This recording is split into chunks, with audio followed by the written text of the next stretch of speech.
Good morning, good afternoon, and good evening from wherever you are watching. Welcome to this very exciting session as part of the climate breakthroughs today, the nature positive race to zero. As we all now recognize, the world faces these converging environmental crises that are inextricably linked: the accelerating destruction of nature and the challenge, the crisis of climate change. Now, nature underpins our global economy across these two issues. It generates approximately $44 trillion of global economic value. And as stated in the World Economic Forum's Nature and Net Zero report, which we relaunched again today, we know that it can deliver up to 1/3 of the required net emission reduction of 23 gigatons of CO2 equivalent that we need. I'm delighted to say we're also releasing today, with our friends and colleagues from the United Nations Environment Programme and GIZ from Germany, a very important report called The State of Finance for Nature. This report highlights that $133 billion a year currently flows into nature, but that's a mere 0.01% of global GDP, with public funds making up 86% and private finance 14%. So even in that very, very tiny amount that we need, a lot of it is public funds. So as this report makes clear, we need to at least triple this by 2030 if the world is to meet its climate change, biodiversity, and land degradation targets. So it's a pretty clear question: how on earth do we scale the action and scale the finance to set in motion this systems transformation that we need? So we're delighted to have you here watching and engaging in this conversation, and we are so excited to have some pretty major voices from the finance and private sector to take stock of this issue.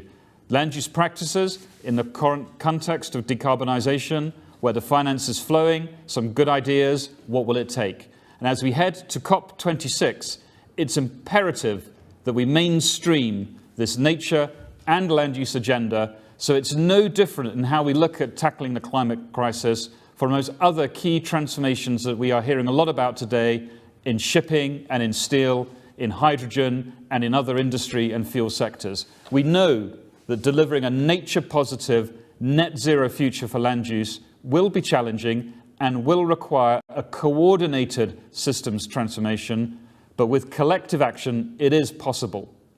So, before we get on to the lineup of our excellent panelists and spend the next 45 minutes or so diving into what will be quite an exciting interactive discussion, we can set the scene with some very special guests. To begin with, we have a pre-recorded message from Teresa Cristina Correa, who is the Minister of Agriculture of Brazil, one of the most important agricultural producers globally. Followed, I'm delighted to say, straight after, by Inger Anderson, the Executive Director of the United Nations Environment Programme, and who led this fantastic report that's been released today. After that, we'll move on to one of the high-level climate champions, Gonzalo Montes, but we'll go back to me first. So, we'll have an opportunity to take questions from the floor in the last few minutes of the panel, and we welcome participants to ask those questions. You can use the Slido on your screen, the QR code, or the Zoom chat. And if you're watching this session on social media or the website, do share your reflections under the hashtags #ClimateBreakthroughs, #RaceToZero. Thank you very much.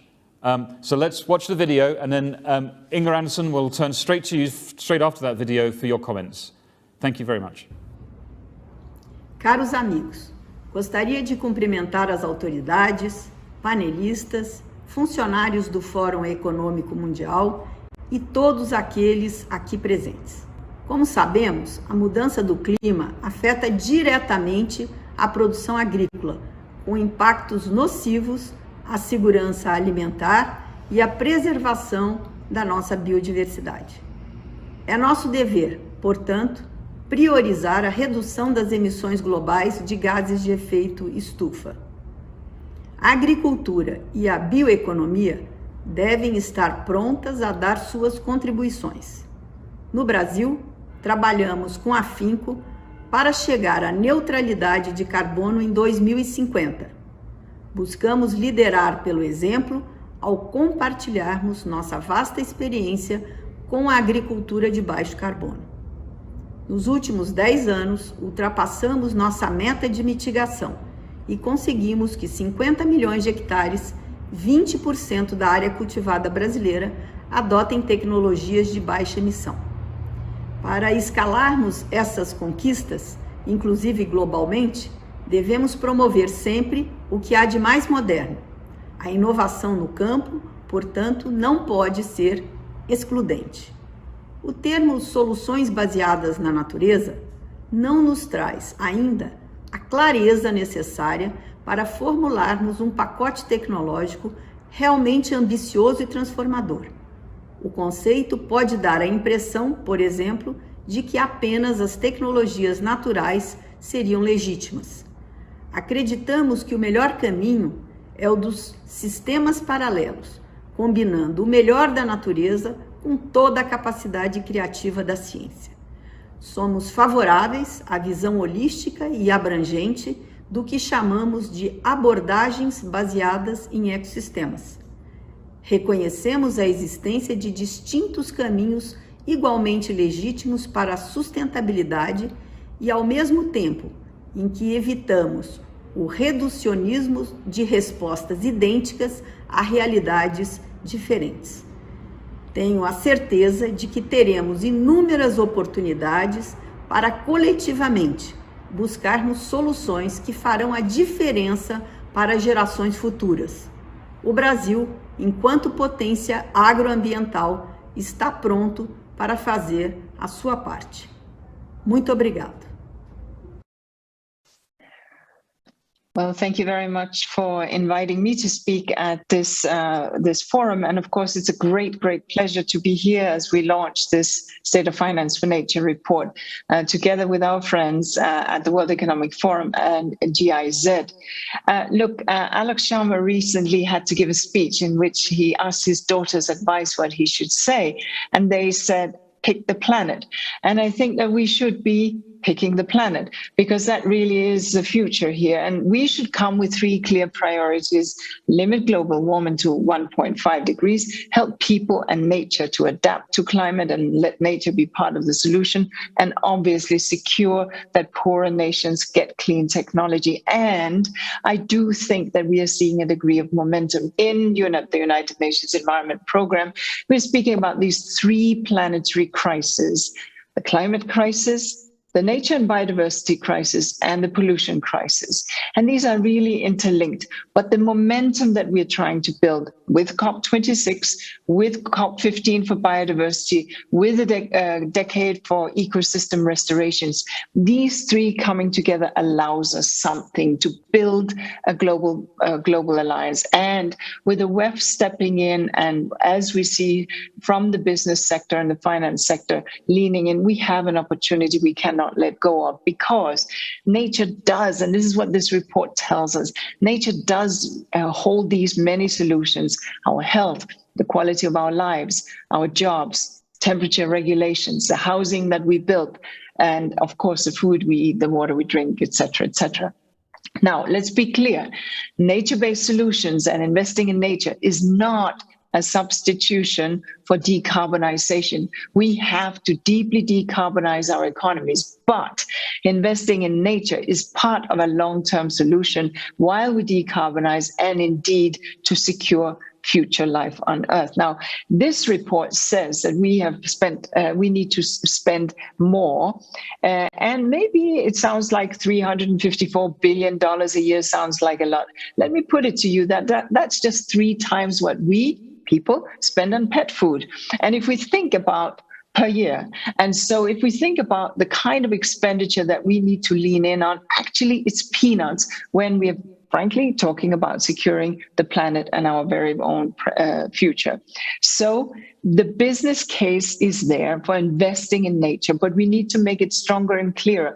Governments need to set some guardrails around incentives, around regulations, around pushing and setting stimulus in the right direction. But the early bird will get the worm here, and the business that are leading in on pro-nature, pro-positive investments will be the ones that have contributed to creating those markets. Right now, we're pouring trillions of dollars into the economy. Clearly, they need to be aligned with nature positive.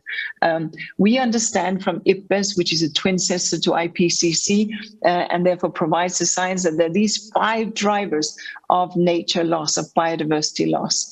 And one of these is agriculture. We need to accept, but we all need to eat. So we need to ensure that agriculture we don't vilify agriculture, we make agriculture part of the solution. And there are people here in this group that will be speaking exactly to this.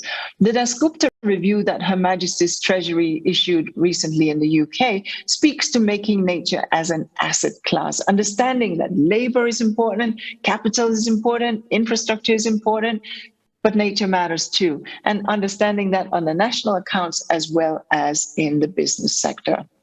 So clearly, if we want to heal that ailing planet, we need to get on this train. That is what this report speaks to. That is what we need to do. And there are within this report a series of dimensions of actions that governments need to take, that private sector can take, and that we as individual consumers in the economy need to take. And it's not impossible. It's actually the only solution forward. And so we're very excited about this report. And I really do want to thank the World Economic Forum, as well as the GIZ, for the collaboration that we had in together with ourselves, the United Nations Environment Programme, on the State of Finance for Nature report. And obviously, I very much want to thank the UK government, as well as the Chilean presidency that is holding it right now, for placing nature clearly in the context of COP25 under Chile's presidency and COP26 under the UK. Thank you very much.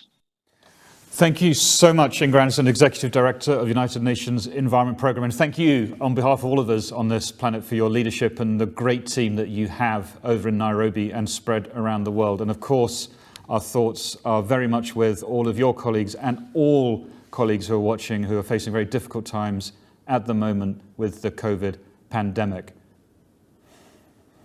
This balance of climate and nature is so interesting and so important. And Executive Director, if I may say so, you've put your finger on it very much so with the agricultural sector and the innovation that it can drive. We heard from the minister there from Brazil that when we're thinking about nature-based solutions and nature, it's not a backwards-looking agenda, it's a forward-looking agenda with the innovation of finance, the innovation of technology, together with biodiversity conservation at its heart. It's very much the road to COP26 and beyond, which is the framing of this device. And Gonzalo Muñoz, you're one of the COP champions. Some people might not quite understand what that means. We all do, and you're working so hard on this. You've done a brilliant, brilliant job through COP25 and through COP26. And fascinatingly, for those who are not close to this space, you have been brave enough to bring together this climate and nature agenda and have what you call breakthrough initiatives also on nature and climate. Perhaps building on what we heard from the minister from Brazil and from the executive director of UNEP, you could explain a little bit more about that and perhaps highlight on one or two of the breakthroughs that you are pursuing to link agriculture, climate and nature positive finance. Gonzalo Muñoz, COP25/COP26 champion, over to you, sir. Thanks so much, Dominique, and thank you to the WEF for setting this really fundamental topic on the road to COP26 and beyond, as you said, because at the end, most of what we're doing is beyond Glasgow and should also start positioning ourselves on the serve of continents like Africa, in which this agenda should land very, very actively. Let me explain why nature-based solution is so important in our agenda as high-level champions, but mostly, as you said, Dominique, what does it mean to reach a breakthrough, or what's the ambition of the breakthrough? So in simple numbers, to stay within 1.5 degrees by 2050 means that on one side, 1/3 of the emissions will have to be reduced from real industry transformation across all sectors. Some we know very hard to abate at the moment. We have also accepted scientific consensus that leaving 1/3 of remaining emissions in the atmosphere is the most we can accept without excessive damage. This means the remaining 1/3 will have to be put back into the carbon sinks, primarily land, by restoring degraded land and completely transforming how we farm all of our food. So, of course, we must immediately halt emissions from land conversion that only make the climate health, the climate health and development issues worse the longer we wait. If this doesn't happen, many of the net zero commitments being made today will not be feasible in the overall climate equation. So agriculture alone plays a critical role, as is the largest driver of land use change and deforestation in the tropics, accounting for more than 90% of the estimated forest loss in the last 2 decades. So while all of this, of course, may sound daunting, the good news is that first, it is possible. Second, it is good business. And third, the benefits to resilience are just as great and vastly justified taking action. It is very clear to us that nature-based solutions exist, are mature, are cost-effective, and are scalable.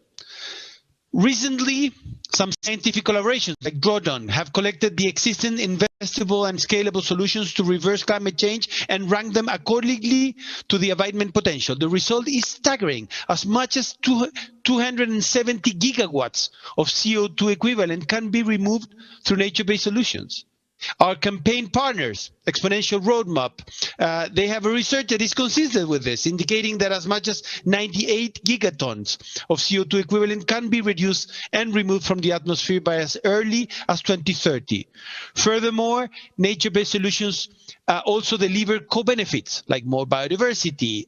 We have on the other side the fire, drought, flood preparedness, the economic diversification resulting in enhanced resilience, which is equally important in addressing climate change and, of course, delivering on the SDGs. This is nothing short of a complete overhaul of the way we use land, pivoting from the present net source of 24% of global greenhouse gas emissions to an equally large net sink. All of this cannot be done without a commensurate level of investment overall from public and private sector. So we believe that there's simply no reason why today those 600 billion of a year public subsidies to agriculture should contribute to deforestation are not and on the other side are not aligned with the Paris Agreement goals as highlighted by the Just Rural Transition. There's equally no reason not to deploy the 300 billion per year investment required to produce the $5.7 trillion on economic benefits by 2030 and the $4.5 trillion on business opportunity according to the Follow Coalition. The financial alliances like the GFANZ, the Glasgow Financial Alliance for Net Zero, which we helped launch at the Earth Summit, will be absolutely instrumental in delivering on these financial and business opportunities. So when it comes to forest, agriculture, and commodity trade supply chains, the report we launched together with the World Economic Forum shows that of the 8 of the highest potential for greenhouse gas abatement, the food supply chain is number 1, with 55% of decarbonization viable through nature-based solutions. Our work with all of the partners will accelerate how major food suppliers join the race to zero, and our evidence demonstrate that those major food suppliers with a science-based target also have higher strength and implementation of their deforestation commitments as of Forest 500. All of what I've mentioned until now is the reason why with my dear friend and colleague Nigel Topping as high-level champions for COP25 and COP26, we incite that 20% of the food supply industry adopt a science-based target aligned with 1.5 degrees by no later than COP26 this year, and at the same time, 20% of financial institutions by asset under manager commit to land conversion-free investment portfolios by 2023 and to become nature positive by reversing biodiversity loss associated with investment and leading portfolios by 2030. That's the what we call the breakthrough ambition on this aspect. If we do that, we can take out at least 50 gigatons of CO2 equivalent from the atmosphere by 2030 and be on a way to an entirely carbon negative food and agriculture system by 2050. So we invite all institutions to join one of our member coalitions, and in doing so, joining the largest ever collective committed to the same overarching goal: halving emissions by 2030 and achieving net zero emissions by 2050 at the very latest.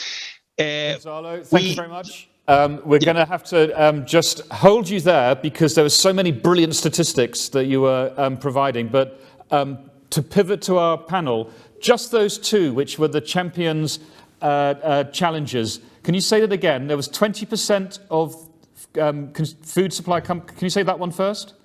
The ambition of the breakthrough is having 20% of the major food suppliers to be committed to be part of Race to Zero, meaning halving the emissions by 2030 and becoming net zero by 2050 at the very latest. That was number one. Brilliant. And then the second one was related to finance. What was that one? Right. That means that all of the 20% of the financial institutions by asset under management commit to land conversion-free investment portfolio by 2023 and to becoming nature positive by reversing biodiversity loss associated with the investment by 2030. Brilliant. So those are very clear challenges. By the way, thank you so much in your role as champions with the UK COP champion to get that kind of nature and climate piece into the challenge. These are not just energy transitions or industry transitions. Nature, landscapes, agriculture, food is equally part of the challenge itself. That was brilliant, Gonzalo, and thank you for all of the amazing work that you are doing. That takes us, stay with us, and we'll be coming back to you. I'm sure there's questions that have been triggered, but that takes us to our panel discussion. We have got such a great group of speakers to take this baton forward that has been set out by the Minister, by the Executive Director of UNEP, and by the COP champion from Chile. They include Ryan Marie Thomas, who's the Chief Executive Officer of the Green Finance Institute. Welcome, Ryan Marie. Wiebe Dreyer, who's the Chairman of the Managing Board of Rabobank, and Walter Schalke, who's the Chief Executive Officer of Suzano Holding.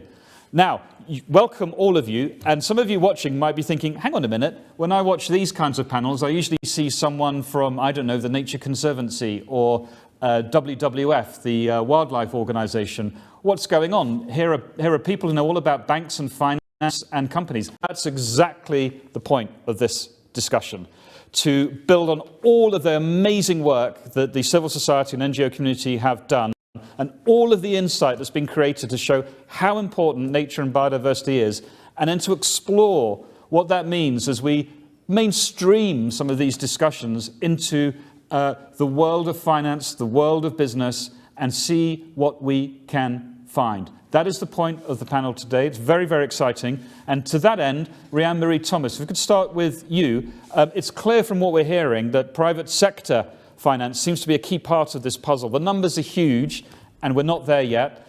People are saying 133 billion a year, of which a large part of that is public finance. And we need to get to somewhere around 600 billion.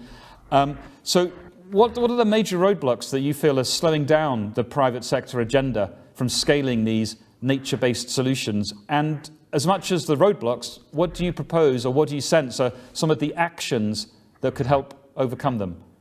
Well, thanks ever so much, Dominic, and may I start by congratulating you on your report today. Very much look at the headlines are very arresting, and I look forward to actually reading it in more detail. So quickly to answer your question, I think the challenge is really twofold. It's about decreasing flows of capital towards nature negative outcomes and increasing the flow towards nature positive activities, the scaling up that you're mentioning. And if we do both, well, we need to do both if we hope to have this global transformation.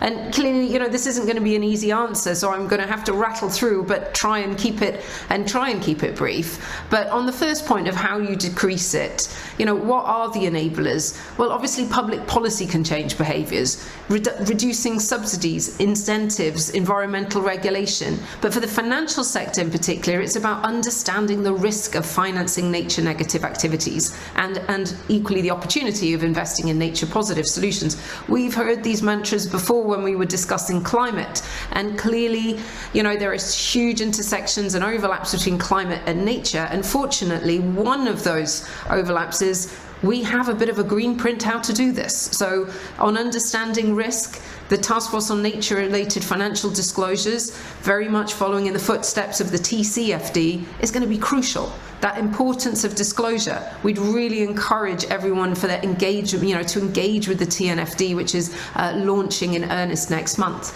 But, you know, the TNFD is going to take, you know, this is a complex issue. It's going to take a few years before that framework is fully finalised. But there are things that the finance sector can already be doing to assess risk. Just earlier this week, we published our 12 recommendations for the finance sector to turn the Dasgupta Review's finding into action based on the inputs of over 40 financial institutions. So to your point, Dominic, huge engagement from, you know, people who've genuinely got their levers on making capital move. And the first 4 of those recommendations, they lay out how to begin a journey of addressing nature-related risk through using tools like TRACE or methodologies or frameworks like those from the CDSB or the Science-Based Targets for Nature, joining PBAF, or implementing no harm to nature policies like the ones that Gonzalo has just alluded to in those targets, and engaging with and applying sustainability certifications and verification. Which leads me very quickly onto the second point, which is how do you drive more finance at scale into nature-based solutions and nature-positive objectives? Well, again, firstly, we need to understand what is nature positive. We need those standards and those metrics. You know, we've been talking for a while about taxonomies in climate. Well, clearly, you know, again, we've learned that lesson to know what we should be investing in. And, you know, some investment firms have already started grappling with this, but they are a small group. The Nature Capital Investment Alliance, for example, is working on sharing learnings in this area. And it would be really useful if national governments conducted baseline and target setting and assessed the finance gap. Something that we called for from the Green Finance Institute, so that the finance sector can understand what needs investment. It would really also signal transition risk. So again, there are so many that, you know, there's a clear analogy here with the blueprint that we've set out for climate, or green print, maybe I should call it. And plenty more to say on that, including on, you know, scalable NBS projects using concessionary or de-risking capital to support pipelines of development project. We need demonstrators and examples to give investors confidence that returns, risk-adjusted returns, are possible, and to capture and share those learnings. So in the UK, we've got the Nature Environment Investment Readiness Fund that we've been working on with DEFRA and the Environment Agency, or in the EIB, you have the Natural Capital Finance Facility, for example. And then my very final point, aggregation is also key. Lots and lots of micro-scale projects and pilots that are demonstrating how we channel capital towards nature-based solutions, but we need to find a way of establishing a fund that aggregates those investment-ready projects into a scale that would attract institutional investment. Back to you, Dominic. Thank you so much, Anne-Marie Thomas, Chief Executive Officer of the Green Finance Institute. Now, if you're watching this, it was just so interesting. There's so much going on.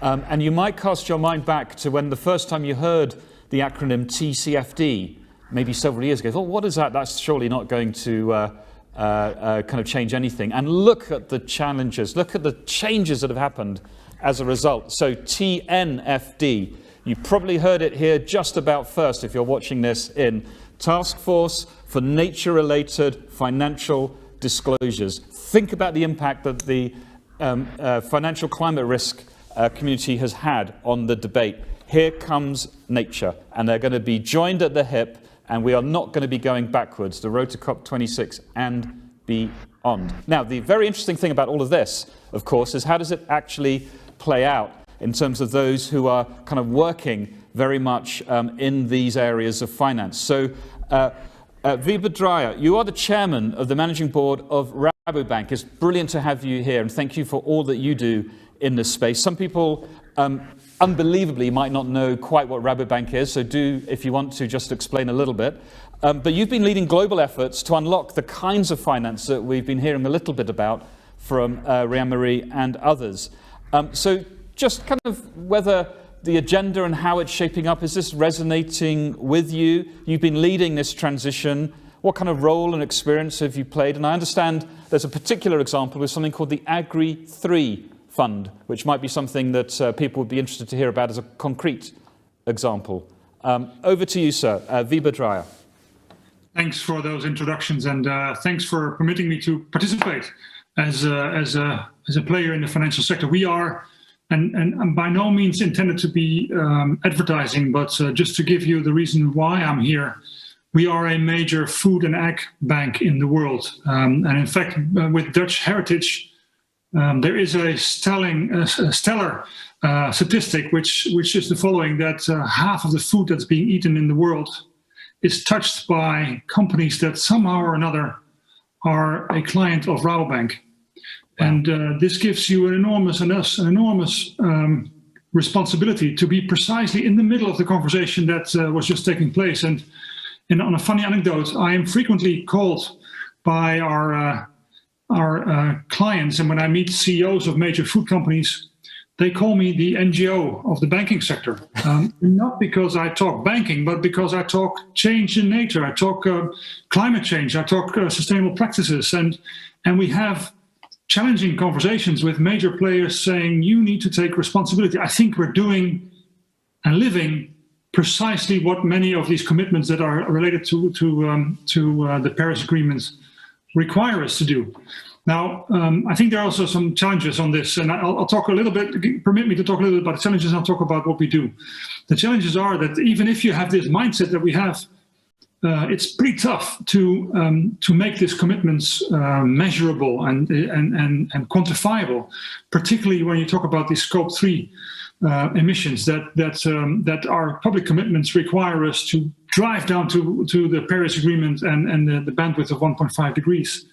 These Scope 3 emissions are the emissions that our clients cause. Now, if you're in some way, shape, or form related to so much of the food supply chain, you're being asked to push half of the global food supply to Paris. That is simply a ridiculous request. So in a sense, what we need to find is a way of quantifying it, and also enabling players like Rabobank, but all the other financial institutions, to be a driver. I think there is also a case made that Gonzalo made, which is actually most of these things are in the money. So from a bankable point of view, if we can find a way to build up the trickles of finance that are there today, to build the experience, to de-risk the value chains, to build understanding, many of the flows that are being talked about, which are astronomical numbers, actually will move. And I think we're seeing the beginning of that. There are some real constraints, and our initiatives are involved in those. But I think the most important mindset that I would like to bring across in this conversation is, I think we're going to a phase where the banks are committed, where the financial institutions are committed, where the investment funds are committed, where the pension funds are committed. But that's not the point. The point is we need to find a way to enable the farmers in the food supply chains to have an incentive to participate. And banks have a role to play. And there are two moments of truth in the life of a farmer, if I would characterize them. One is when an investment takes place.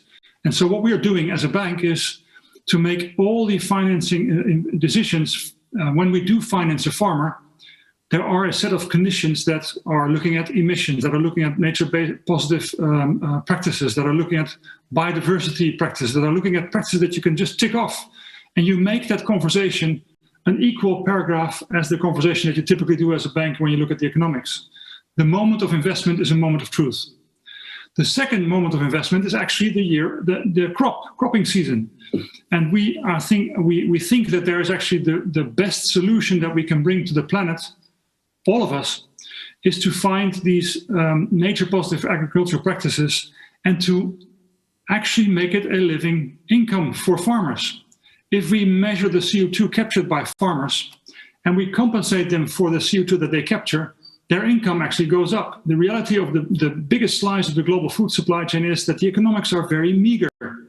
So if we can only bring some of that CO2 capture that they can provide, as I think Gonzalo so eloquently illustrated based on reports and the practices, if we can compensate them for that, their business model changes and they become an ally, they become an entrepreneur, they become the hero of the transition that we face. So the initiatives that we as Rabobank, for example, take is to help, and the Agri-Thief Fund that you talked about is one of such an example where we pair up with the United Nations Environment Programme. We create a fund of $1 billion, and the real goal of this fund is to de-risk the step that the farmer takes at the moment of investment.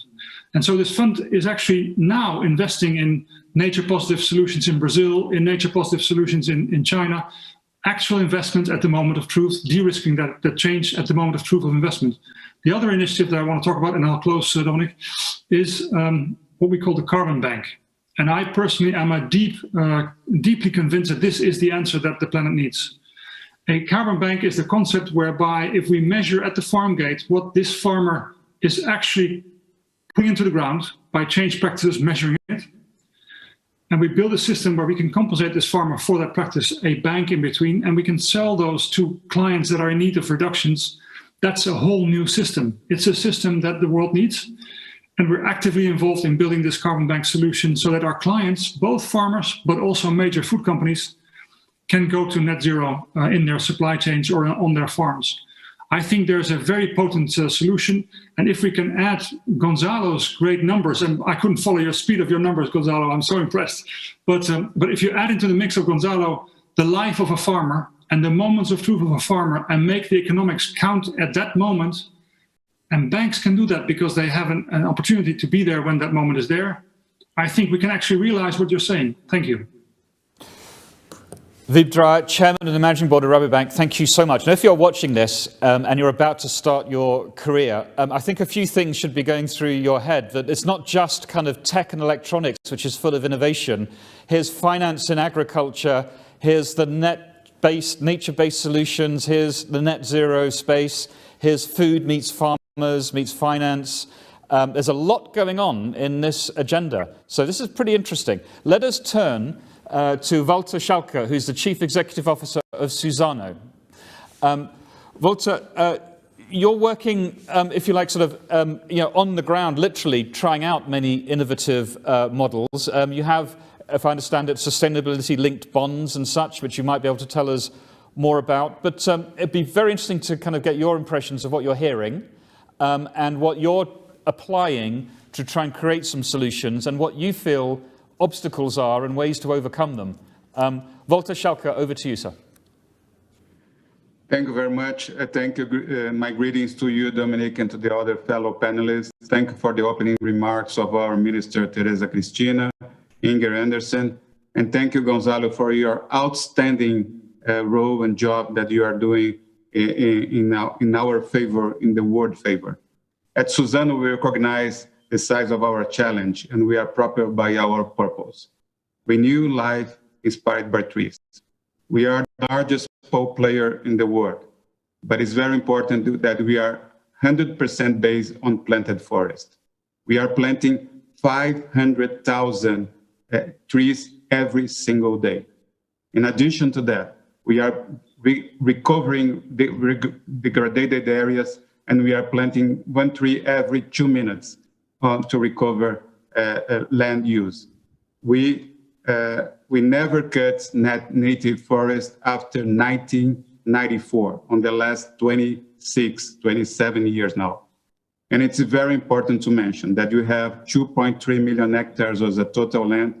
From that, 1.4 million hectares we are using for our planted forest, recovering degraded areas. In addition to that, we have almost 1 million hectares of land that we are preserving at this point of time. This is much more from the requirements on our legislation here in Brazil that would be around 20%. We have 43% of our area that is preserved on our operations. We believe there is time to action. We need to do it right now. We cannot procrastinate that for the next generations. We cannot wait for race to zero in 2050.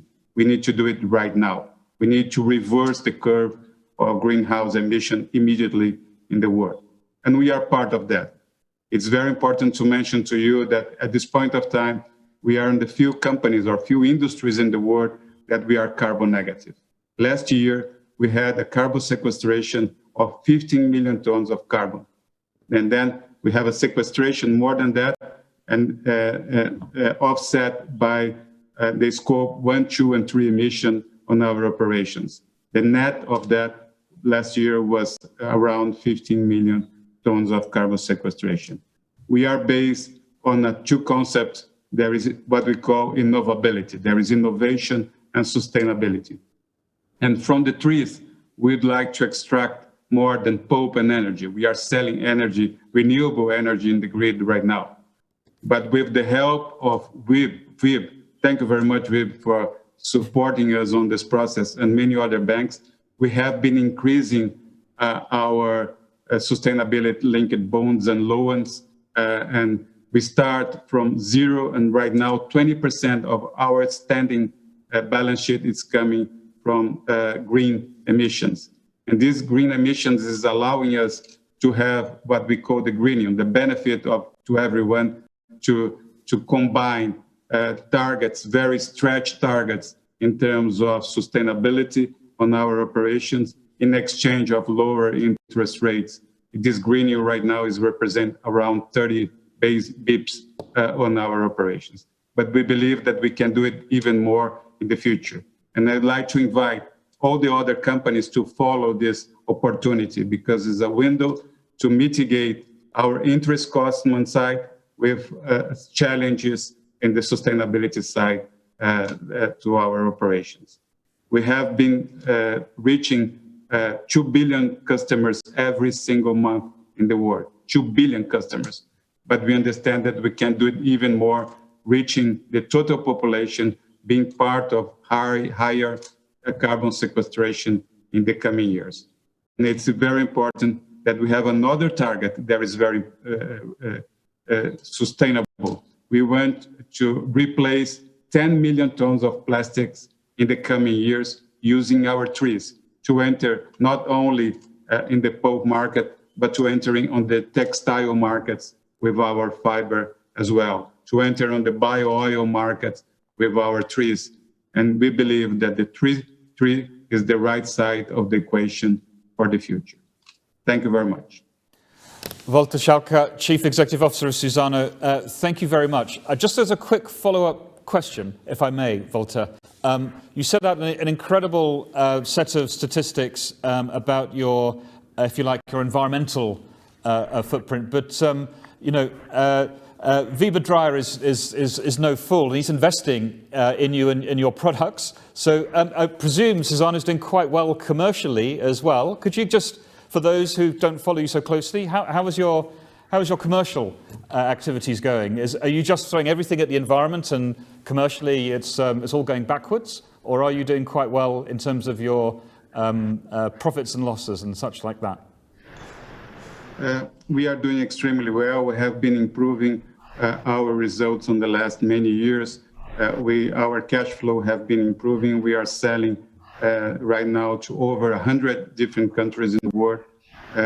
Large part of our production is exported. Right now, almost 91% of the total production is exported for different countries in the world. And we have been providing, in one side, competitiveness to the paper industry in the world, but sustainability as well. We believe that the combination of both will allow us to combine value creation and sharing with all stakeholders. We have three different pillars on our culture. It's people that inspire and transform. We want to create value and sharing value with all the stakeholders. And it's only good for us if it's good for the world. And we have been enhancing this culture in the organization in order to change the culture, how we can do business, and raise our voice as well, Dominic, because we believe that we need to mitigate or eliminate the illegal deforestation in the Amazon as well. There is representing 97% of the total deforestation. And this could create benefit to us. And I fully believe, as Wib and Gonzalo was mentioning, that the carbon market in the future that could be regulated now in the COP26. And if all the regulators, in Brazil included, could be this part of the cap and trade system, this could create a way to finance the future decarbonization of the world. Walter Schacker, very much appreciate those comments, and it's fascinating to hear the range of remarks that you just made there. But at the heart, it's a very, very profitable, commercially driven company which is doing all of these other things at the same time across those three pillars. There's no excuse in the kind of arena that you're working in. You can see how there's the win, there's the win, there's the win. At the heart of it is this finance piece. We've got a couple of questions coming in, so it's striking up a lot of interest for those watching, so thank you very much. We'll come to those in a second, but just back to you, Rhian Marie Thomas. I mean, you're kind of working very much, at the sort of policy influencing and new innovation level, and you just heard, I think, from a couple of key stakeholders who are perhaps slightly more on the operational side of things. Anything that you heard resonates or strikes you, and any thoughts you'd like to kind of underscore or notes to hit upon in the work that you're doing and from what you're hearing? Oh, quite a few points actually. May I start with the idea that being called the NGO of the banking sector should be an aspirational title for anyone in a financial institution who wants to aspire to lead in this space. So, Viva, we hope you get some competition for that title soon. And then I think what really comes out to me when I'm listening to the comments here is that, the collaboration between, as you say, Dominic, the policymakers and the financial institutions. So I'm a banker of 20 years standing now, finding myself sitting at that nexus between the policymakers and the city, or the mainstream financial institutions. And we're looking at this challenge together. What this is absolutely key for land use transition is, what is going to bring those two sectors together to try and solve this? And fundamentally, there's no disconnect between what the private sector wants and what the public sector wants here. The economic risk of biodiversity loss is going to impact both public and private sector alike. And as we've just heard so well described by Walter, organizations, including financial institutions, they do better when economies are thriving, but also when their employees feel engaged, when they're in the headlines for all the right reasons, and their shareholders are happy. And we've seen that over the last decade, and we realize where we're heading on this, towards a net zero and nature positive future. And that is a huge opportunity for those who want to establish themselves now as leaders. Just a couple of points, though, if I may, about the opportunity for the public sector. National government budgets are now really stretched in the aftermath of the awful pandemic. And so here in the UK, for example, we have the Environmental Land Management Scheme, which is being designed specifically with a view for private finance to be crowded in, and where it makes sense for the polluter that the polluter should pay. And therefore, the need for government funding is reduced and can be put to work elsewhere where there is no private sector solution. And, jobs is the other topic that we haven't touched on here, and that is the real glue between the public and the private sector. Speaking again from a UK perspective here, some revenue generating nature-based solutions projects that could lead to investment are failing to get off the ground because the specialist skills that are required, for example, peatland restorations, that's not been well enough developed. So, and just one final point that I wanted to make. Actually, there's so many other points I'd like to make, but one of the points I'd like to make is about collaboration. It's a point I make repeatedly when we're talking about climate, and it obviously applies here on for nature solutions as well. Collaboration needs to be born on trust, and there is still some concern that if we welcome the private sector into this agenda, will we just get a lot of greenwashing? Will we start just seeing forests of monoculture trees being sold as impactful for biodiversity. And that's again where the role of disclosure, and even mandatory disclosure, really is key. Disclosure helps us stay honest, and it sheds light on where the barriers are to transitioning. That builds trust and it reduces risk. So the development of investment principles to guide us, as before we start establishing solid taxonomies as well, that's going to be really useful. And my very final point before we go back to our fellow panelists is, we've reached out to over 30 green banks recently to ask about their, nature-based solutions investment, and it's very limited. For some, there's a good reason for that, because their remit is specifically clean energy or energy efficiency, but several have replied saying that they're struggling to find the right revenue-generating opportunities. So we've seen some fantastic examples actually in the US, sort of building off the sort of stormwater retention credits market. And we've seen in Australia examples of investing in ag tech and offering wholesale loans to banks for farmers transitioning to less carbon intensive models, very similar to some of the ideas that we were hearing from Rabobank, which really just brings me back to the point you were making earlier to some of the listeners who may be at the start of their careers. I cannot think of anything more exciting right now than working in finance and trying to find a way of integrating science and integrating all these considerations into financial solutions and doing something that is genuinely so purposeful. I certainly find it really fantastic way to spend my time. Rhian-Marie, thank you so much. You touched on that disclosure issue and that trust piece there, which actually, if I may, Wiebe Dreyer, Chairman and Managing Board of Rabobank, come to you. We had a question that came in, I think is inspired by some of the comments that you were making around the carbon bank that you mentioned. And the question is, carbon finance has its problems. How can we avoid the mistakes we made in the past that saw small pockets of protection surrounded by much larger deforestation? And I hope you don't mind, and thank you very much for sending that question in, anonymous. But please, Wiebe Dreyer, maybe that's something that you could pick up, because it's clearly something that resonated or in someone who's watching's mind. You're on mute, sir.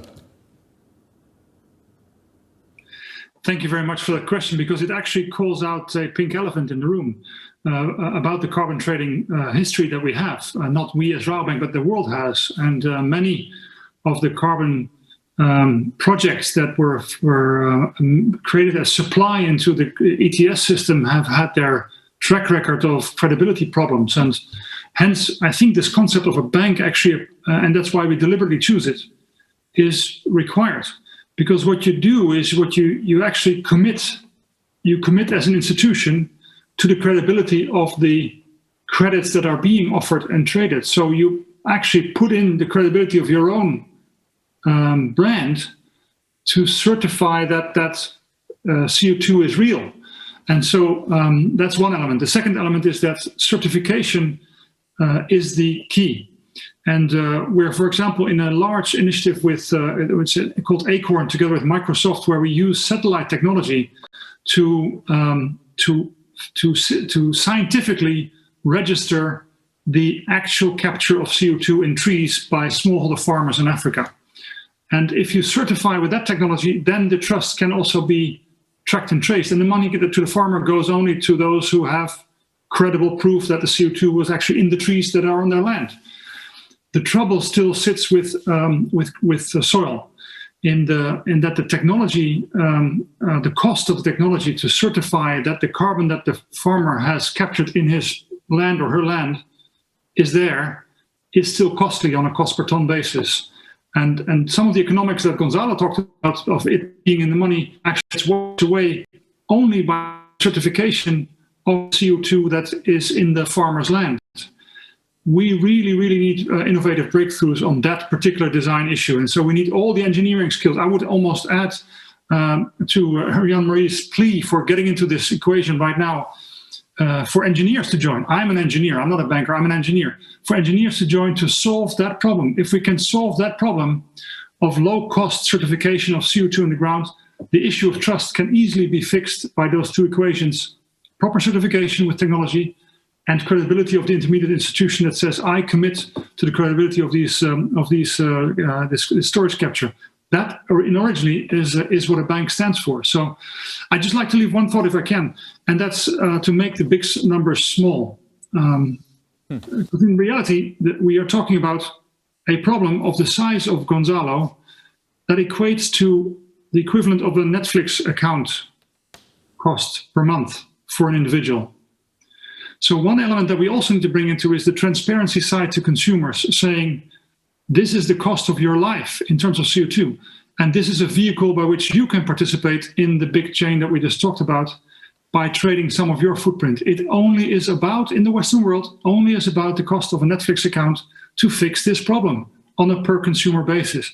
So we need to create a way to make the problem small again at the consumer level, at the production level, at the farm gate, and at the intermediate stage by partnering the players in the chain. Anyway, I thought I would just want to leave not an answer to your question, but certainly something that helps the issue that was raised by Anonymous. No, Wiebe, thank you very much for that. I love the quote, a problem the size of Gonzalo, related to the cost of a Netflix account.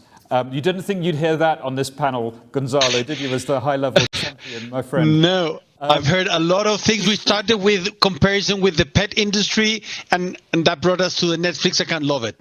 It's wonderful. Well, maybe we can come to you. We've got so much more we could talk to. I've got a couple of minutes left. Walter, you gave us a very good kind of follow-through as well on some of those comments. So if you'll forgive me, I'll turn to Gonzalo and then maybe just close out. Wiebe, to your point, what was interesting, I think, I mean, I'm no expert in these things, but with all that could happen and the money that could flow in, it almost means that it's much more profitable for that farmer, for them at that local level to be doing it this way. So there's perhaps less of a need for distortionary subsidies or illegal this or illegal that, because there's plenty in the space. So you're almost kind of crowding in, much better livelihoods than would otherwise been apparent, which I think is where Walter might have been getting to. Gonzalo, we've heard a lot here, and just if you can, in a few seconds, some takeaways for us, then I'm obliged to close us out. Thanks so much. Keep going. Yeah. Gonzalo, over to you.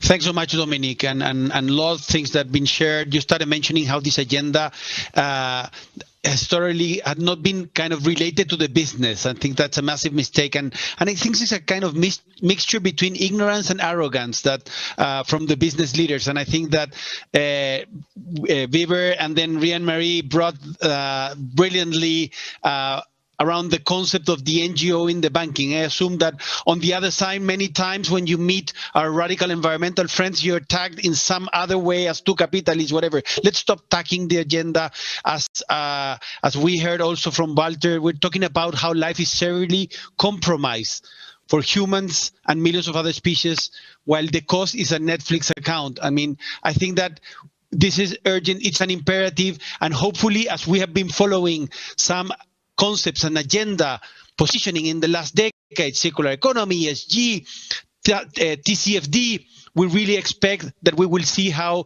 TNFD from Ryan-Marie's proposal will take a relevant part of the agenda and mobilize, for example, also regenerative agriculture as a new trend. And we really expect that also relates very well to the importance of positioning resilience. And in our race to resilience, we have one of the tracks for mostly the lives of small farmers around the world. Many things to also share: the importance of metrics baselines, the importance of connecting to SDGs. But mostly, it's I think it's clear that we have heard of how much it is happening. There's no reason for inaction. We had brilliant examples coming from Susano, from Rabobank, and also from all of the knowledge from Ryan.